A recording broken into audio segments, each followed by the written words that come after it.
I'm Barry Bluestone. Actually, I get to play him today, part. Professor Dickens and I are going to carry tonight. Barry is out in San Diego. He's the keynote speaker at the National Education Association convention, Teachers Union Convention. And the interesting thing is, his key message there is that teachers unions and public employee unions in general need to kind of get with the times and be more progressive and thoughtful in their negotiations and so on. They need to, for instance, with teachers, they need to be open to taking into account the value that teachers add to student learning as part of teacher performance, and be flexible about work rules and things like that. So we wish Barry well out there.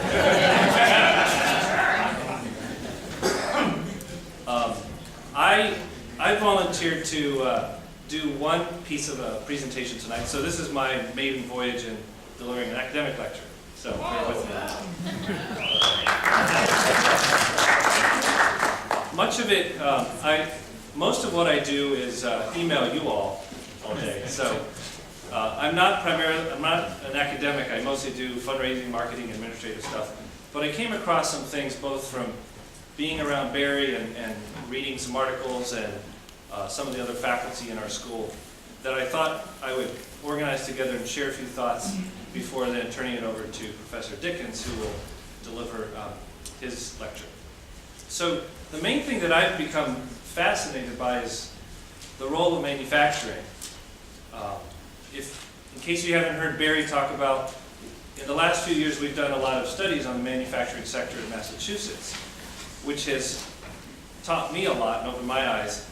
If you're anything like me, prior to learning more about that, I kind of was under the perception that manufacturing is a dying thing in the United States. It's moving all overseas, and there's very little left, and so on.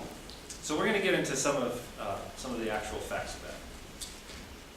But first, I want to, by a show of hands, I'm going to do a little poll here.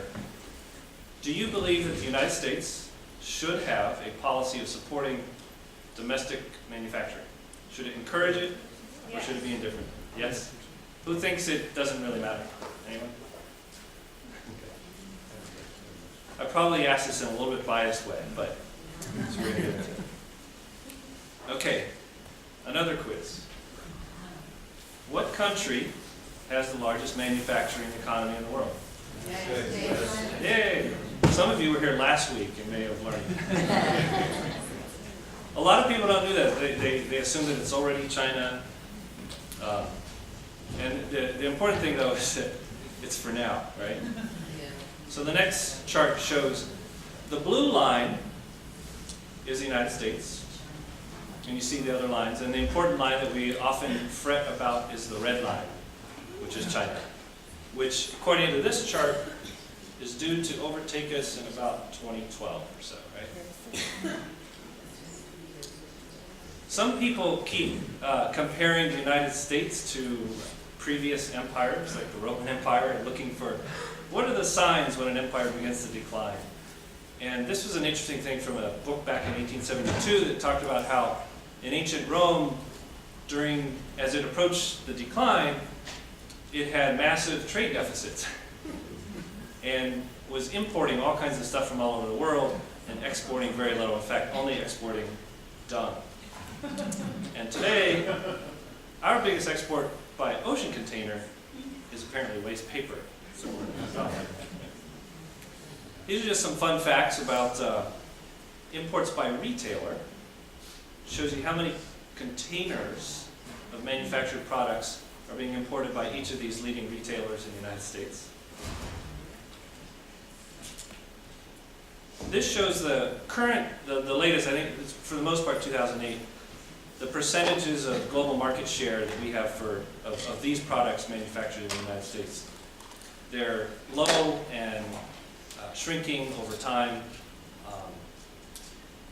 One of the points here is that sometimes people believe that the products that are manufactured overseas are the ones that are lower value or that we don't want as much.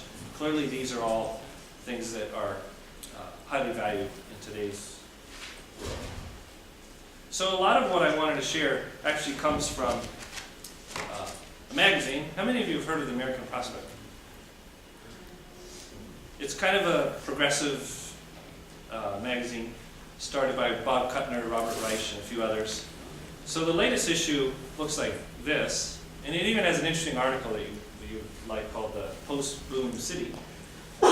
Inside this issue, they have a special series of articles on the manufacturing sector called Made in USA. And I read it cover to cover on a recent plane trip and thought it had some fascinating insights. It starts off talking about how lamenting the loss of the manufacturing portion of our economy, the whole tangible invention, design, and manufactured products. And that in large part, it's been replaced by a lot of financial engineering. A lot of MBA students these days aspire to go to Wall Street and not necessarily to a traditional manufacturing firm. And yet, without this sector, according to Richard McCormick, Wall Street created a lot of money it didn't have, and Americans spent a lot that we didn't have. Okay, another quiz. How many hours of labor does it take to produce a ton of steel in the United States? You got an answer for one. Anyone else? It's pretty close. It's 2. How about China? What's that? 2.5. Any other answers? 6. How about this? 12 hours. So we all know that labor is cheaper in most other countries, including China. But when you factor in the difference in productivity, it may not be as cheap. If it's going to cost you 12 labor hours to produce the steel in China versus 2 in the US, the labor difference, it also takes 3 times as much energy and produces 3 times as much carbon in China compared to the United States. Well, John, there's also the transportation issue, too. Yeah. Unless the steel is produced to build all the stuff that's getting built in China. No, But then if you're, it comes back here. oh yeah, if we're importing it, yeah. Transportation, and you have all the global warming issues around that. That's right. So in addition to competing on the basis of cheaper labor in most other countries, there are a central thesis of these articles is that many of these other countries, including China, engage in a number of other practices which make it even more difficult, or I should say more likely, that manufacturing jobs would be lost in the United States and transferred to other countries. A lot of these you heard last week when Kathy Mann spoke in terms of some of the things that you recognize China and others do in terms of undervaluing their currency. A lot of countries, China was not as good at the second one as many other countries like Canada and so on. They pay health care for the workers. That'd be a good one to copy. Subsidies, tax holidays, rebates, 0% financing for certain industries. And in a lot of these countries, of course, the wages are really low and the safety environmental regulations are not as strong or not as enforced. But some people think maybe that doesn't matter. Maybe it's okay if the low-end manufacturing goes to countries with lower labor costs and other costs, as long as we get to keep the high end of the value chain, right? The research, design, innovation, and so on. However, an interesting thing is that there's a strong connection between manufacturing and R&D. In fact, much of the strength of R&D in the United States, part of it is because of our historic strength in manufacturing. It makes a lot of sense to put research and development close to manufacturing. So if manufacturing is going overseas, a lot of research and development is as well. Some of you might be aware of Microsoft's research park in China, where some of the most brilliant new innovations in Microsoft are being developed by Chinese scientists. Every 2 years, Georgia Tech produces this high-tech indicators where they compare countries on a range of variables that come together in a sort of technological index. From 2005 to 2007, China moved up by 9 points and ahead of the United States for the first time. Our ranking, or our score, peaked in 1999 and has been declining ever since then. And then a number of other countries are rapidly increasing their technological index. So those high-end jobs that we thought, well, maybe it'd be nice if we keep the high-end jobs, some of those are in jeopardy as well. The other thing is, in addition to an insufficient federal policy in terms of tax credit on research and development, when domestic manufacturing moves overseas, it even lessens the incentive value of having a tax credit on research and development in the United States. Another point is that the U.S. is one of the few countries that doesn't have a significant, it has some, and it had some in the stimulus bill, but not very strong compared to the domestic procurement policies of other countries, including China, which has one of the strongest, where they insist on certain things being made with Chinese products. So moving on to another article in this series, Bob Kuttner, the editor of the American Prospect, gives some reasons for some of the insight about the history and the politics for why we don't have an industrial policy or a stronger one in the United States. One of them is that after World War II, when all these other countries' manufacturing base was devastated and they had to catch up, we were so far ahead that it didn't seem to matter. It almost seemed like nobody would ever catch up to us, and we could focus on building up Japan and Germany and other countries. Oh, so every once in a while I want to throw in a quiz here. This one's a little fun one. So in the U.S., how do a lot of people characterize government-led? All right. And that's one of the reasons why there's a philosophical reason why some people oppose having the government sort of pick and choose industries or get too involved in economic development. And yet, on the other hand, we have had a lot of government involvement in the economy, including what Kuttner describes as our vast, unacknowledged system of industrial planning and research and development. Any guesses? Space program? Defense. Yeah. Pentagon. NASA would be a good one too, in there, but the Pentagon, in terms of by volume, the biggest. And of course, as has been mentioned in a number of previous classes, huge spillovers from the technology developed in the both military and as funded by NSF, NIH, and so on. Okay.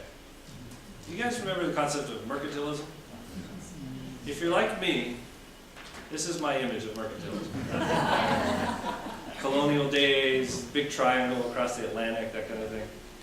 Well, throughout the series of articles, Kuttner and his colleagues use the term mercantilism a lot to describe the kind of state intervention in protecting domestic firms and interests that are practiced by other countries. And in fact, says, contrary to the belief that emerging nations have just adopted our laissez-faire form of capitalism, he says that they've actually been practicing mercantilism.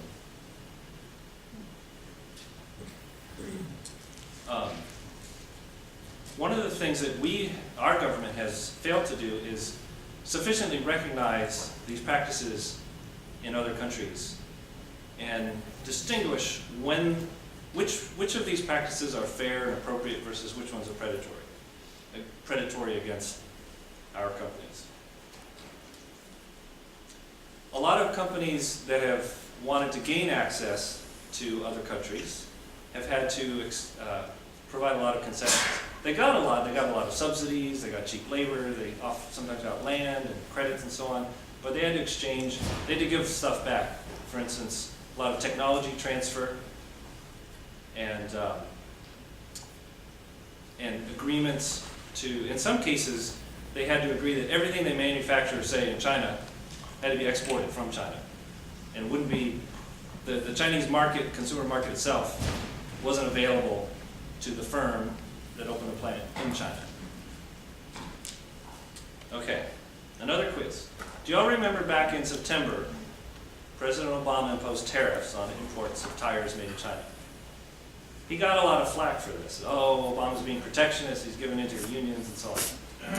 So, which of the following companies and organizations supported the president's actions? All of them? None of them, right. Not a single one of these supported President Obama's tariffs on imports of cheap tires from China. Any guesses why? What's that? Price? Well, a lot of these tire companies manufacture some tires in the United States, but they also manufacture tires in China. And some of them were afraid, even if they agreed with President Obama, some of them were afraid to publicly go on the record in support of it for fear of offending the Chinese government, which could have repercussions for their manufacturing and other business in China.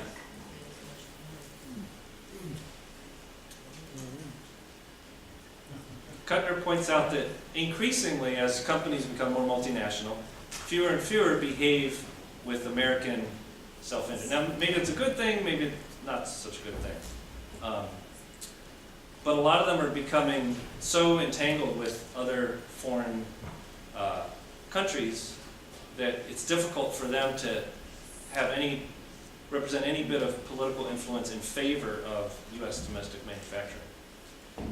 So it's falling on a fewer and fewer number of companies and unions in terms of the voice for domestic manufacturing in the United States. Switching to yet another great essay, Joan Fitzgerald, who is a professor of law, policy, and society here at Northeastern, and former associate director of the Dukakis Center, also happens to be married to Bob Kuttner, the editor of American Prospect. But she does great work on sustainability and economic development and so on.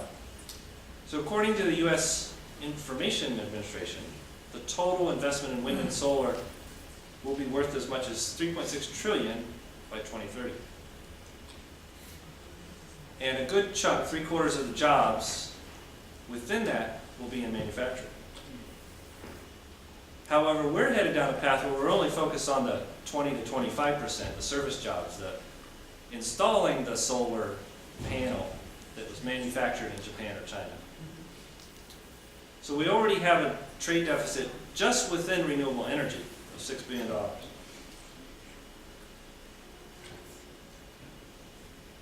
Meanwhile, other countries have, for much longer, linked their renewable energy policy with manufacturing. We'll take Germany's been going green since the 70s, even though it's not particularly windy or not particularly sunny, right? And yet they're among the world's leading exporters of wind and solar technology. And the adoption rate, the percentage of energy that comes from renewables in Germany is remarkably high given their natural climate. And as you can see, they've created a lot of jobs. China, meanwhile, has been doing a lot of the same things that they do in general with manufacturing. They've been applying it to renewable energy production and so on, in terms of subsidies, pricing things below cost to capture market share, real tight control of the supply chain to make sure that a lot of it is contained within China and so on. And anytime any other company comes into China to produce something, they face massive and really stringent technology transfer requirements. So if you go to China and turn over your technology, you'll gain some short-term access while giving away your secrets to Chinese companies that will compete against you within 3 to 5 years. Their goal is to become the leading manufacturer in the world of solar and wind. They also have a lot of self-interest because they're so dependent on coal that they need as much energy as they can. Their energy consumption is going through the roof. They need a lot of it from renewable if they want to protect their air.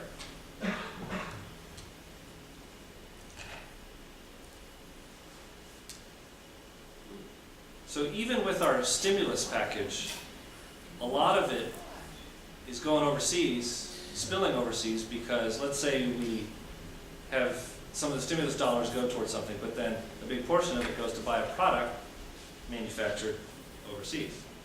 So even some of the grants related to wind companies, wind manufacturing, a lot of it has ended up in the hands of foreign companies, like in this case. Here's another interesting example. There's a brand new wind farm proposed in Texas, $1.5 billion. And the good news is that it's going to create 300 jobs, right? It is also good news for the Chinese because it will also, the stimulus dollars themselves will also create 2,000 jobs in China. Now the end of the series closes with an essay written apparently by a committee, including the former governor of Pennsylvania. And they go back to FDR's focus on creating jobs and the importance of manufacturing within that.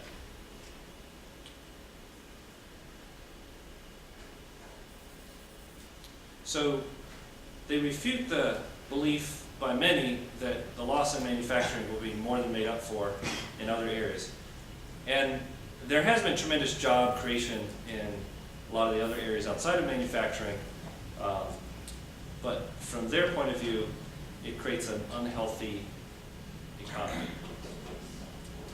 They push a position where they would like to see our GDP get back to 20% of the GDP be comprised from manufacturing. I don't know if that's realistic, but according to their analysis, it would create 12 million additional jobs directly and 30 million indirectly.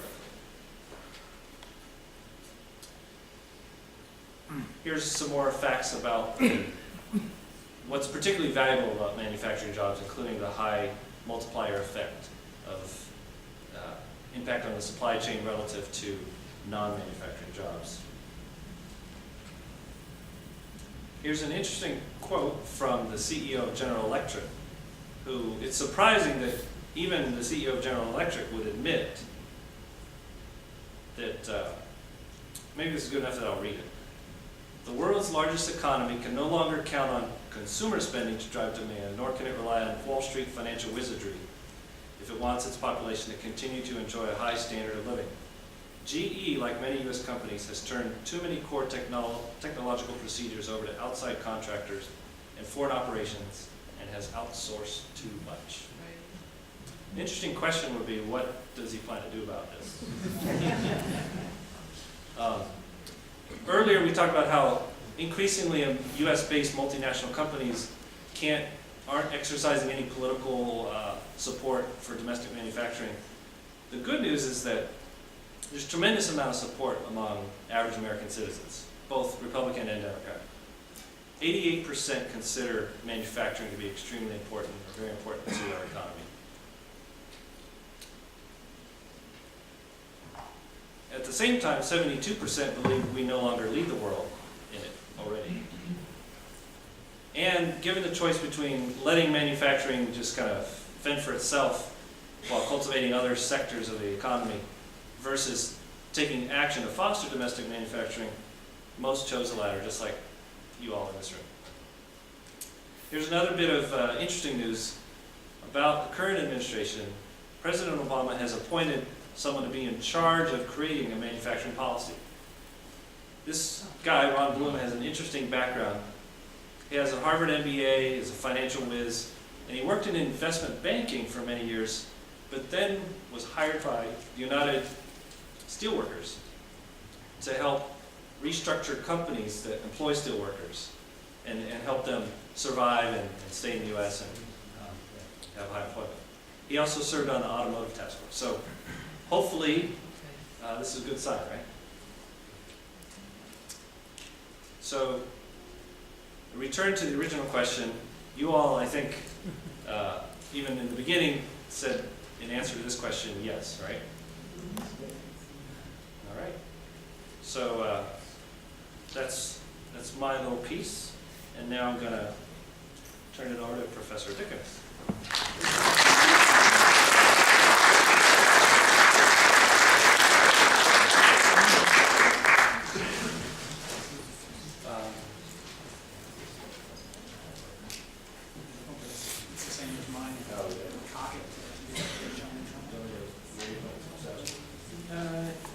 Yeah, why don't you give me like 10 minutes too?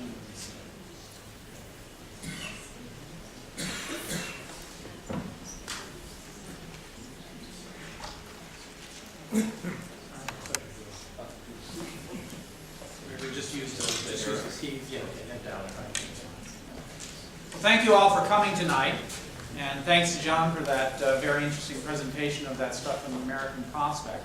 Hopefully that will, particularly in contrast with what